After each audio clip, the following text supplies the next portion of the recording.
So, hi Wow Life, another video, another share guys, another POV.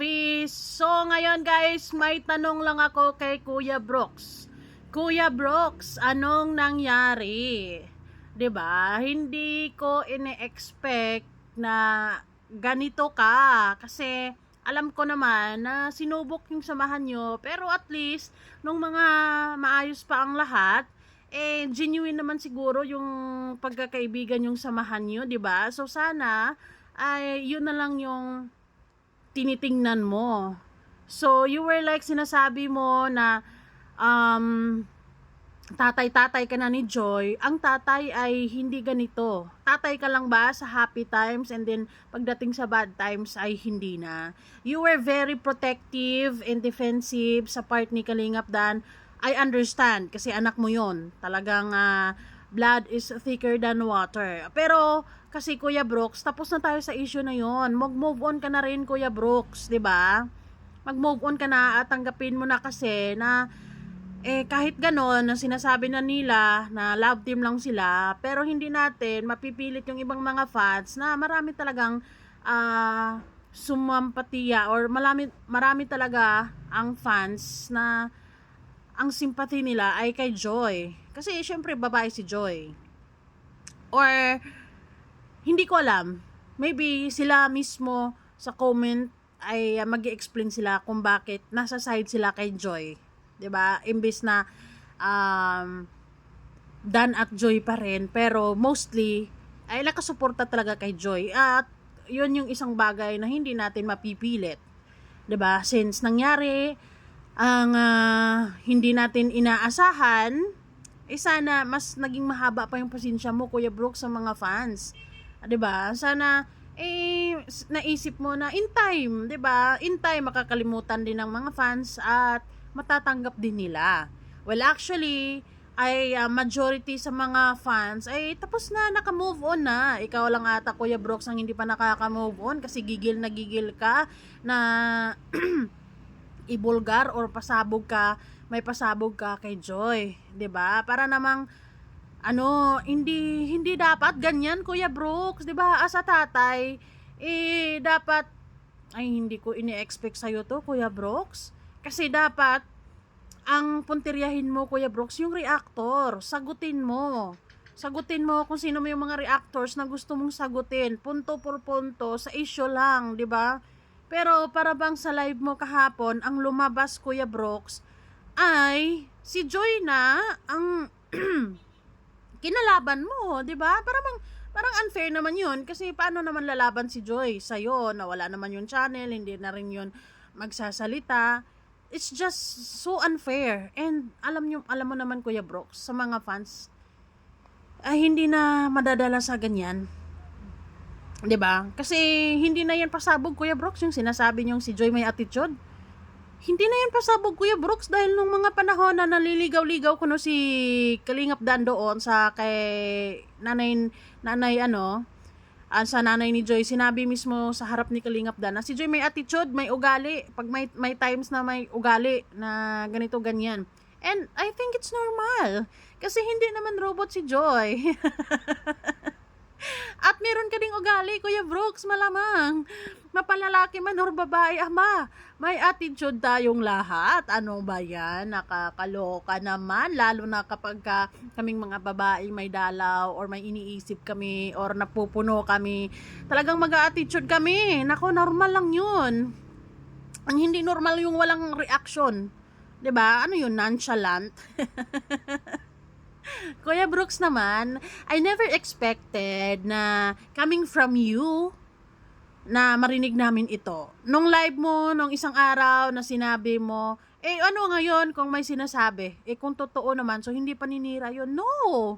Kuya Brooks, hindi ka kasi nilolook up ka ng pamilya ni Joy. Nilolook up ka, actually, marami pa sa mga Danjoy fans na rooting for you na magpagitna lang. At kung sakali mang isa sa mga kasamahan mo ay may ginawang hindi maganda, well, I think pwede mo silang pagsabihan, 'di ba? Because Kuya Brooks, at the end of the day, Kalingap Angel pa din si Joy.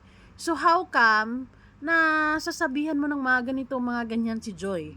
'Di ba? Para ma-discourage ang mga fans. Hindi na, Kuya Brooks, too late naman na 'yon. Kasi alam naman ng mga fans na si Joy may ugali talaga daw, paminsan-minsan.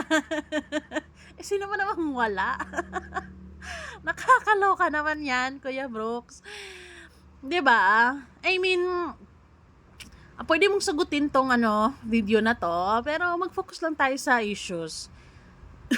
Disappointed lang ako sa'yo sa part na nagawa mong kisyo si Joy may may ugali, may attitude, or may pasabog ka pa. Ngayon, we'll see kung anong pasabog na yan. 'Di ba? Mag-move on ka na rin, Kuya Brooks, sa nangyari sa Danjoy. 'Di ba? Focus ka na lang sa manugang mo or sa daughter-in-law mo, sa magiging apo mo, at sa magiging pamilya ni Kalingap Dan. Yun yung pinili niya. So, I hope na yung friendship, yung samahan nyo, kung ano mang meron nyo, nung mga panahong happy pa ang Danjoy, 'di ba? Save it. Save it. Lalaki ka pa naman, 'di ba? Bilang tatay figure. So, hindi dapat ganun. Madali ka kasing madala 'di ba? Naki-carried away ka agad, lalo na sa mga may comment. So, dapat kung mag-live ka, Kuya Brooks, tatagan mo yung loob mo. 'Di ba? Kasi may mga fans talagang mapaghamon. imbis na magpagitna ka ang nangyari. Or like, at least 'di ba, sagutin mo yung reactor na gusto mong sagutin. Real talk mo kung sino man yon. Drop name mo. Wala tayong dyan. Wala tayong problema dyan. Wag lang si Joy. Kasi si Joy, walang kalaban-laban si Joy. At saka, wala namang atraso si Joy in the first place. 'Di ba? Wala naman siyang sinabi against sa inyo, sa kung kanino man dyan. Wala naman. So, how come na parang gigil na gigil ka at gustong-gusto mo talaga na sabihin ng mga bagay-bagay na ito sa madlang people? For what? Para happy ka ba kapag nakakita ka ng mga bashers ni Joy ngayon? Ay, si Joy pala may attitude. Ay, nakakabubo yan. Kasi lahat naman tayo may attitude. Sino bang wala? Yung 1-year-old nga na babies may attitude na 'di ba? Magmiminaldita na nga Oh. 'Di ba?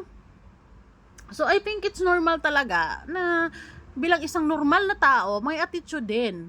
Pero ang hindi lang normal, Kuya Brooks, ang ginagawa mo ngayon, ang ginagawa mo sa live mo. Hindi ko ini-expect na aabot ka sa puntong 'yon. Na you were like very defensive and protective kay Kalingap Dan. Sinasabi mo nga, love team lang sila. Kung nanloko si Dan, din nanloko din si Joy. Andun na tayo. Move on na nga yung mga fans, Kuya Brooks. Pero yun nga lang, hindi natin sila mapipilit na parang nababawasan yung tiwala nila sa inyo. Well, give them time. Diba? Give them time. Kasi, ganun talaga diba? Dadaan talaga sa proseso ang lahat. And then later on, magiging okay naman na sana, pero dagdag ka ng fire dagdag ka ng inis sa mga tao, 'di ba? So ayun, mas lalo na ngayong umiinit ang ibang mga fans. Hindi siguro proud si Kalingap Dan sa iyo, Kuya Brooks, sa ginagawa mo kahapon. Kasi si Kalingap Dan naman, kung may nakakakilala man kay Joy, 'di ba? Si Kalingap Dan 'yon kasi mas madalas silang magkasama kaysa sa iyo. Kung yung mga nakikilala mo lang, sino ba nagkwento sa iyo diyan? Nasaksihan mo ba in real life talaga? I doubt it. Nasaksihan mo talaga in real life 'yan, baka kinikwento lang din sa iyo. Pero sana as a father, sana naisip mo, ay normal lang naman 'yan sa mga babae na may attitude. Ano bang ugali na 'yan na sobrang sobrang lala ba talaga si Joy kapag mag-attitude? Ano bang ginagawa niya? Nambabasag ng gamit, 'di ba? 'Di ba kina-curse kayo, so on and so forth, ng mga hindi magaganda. Pero kung simpleng pag-attitude lang, pag-uugali, nagmiminalita, ay nako naman. Napaka-normal na tao si Joy. So normal na mararamdaman niya ganun, lalo na nag-aaral, maraming factors kung bakit nag-attitude ang isang babae.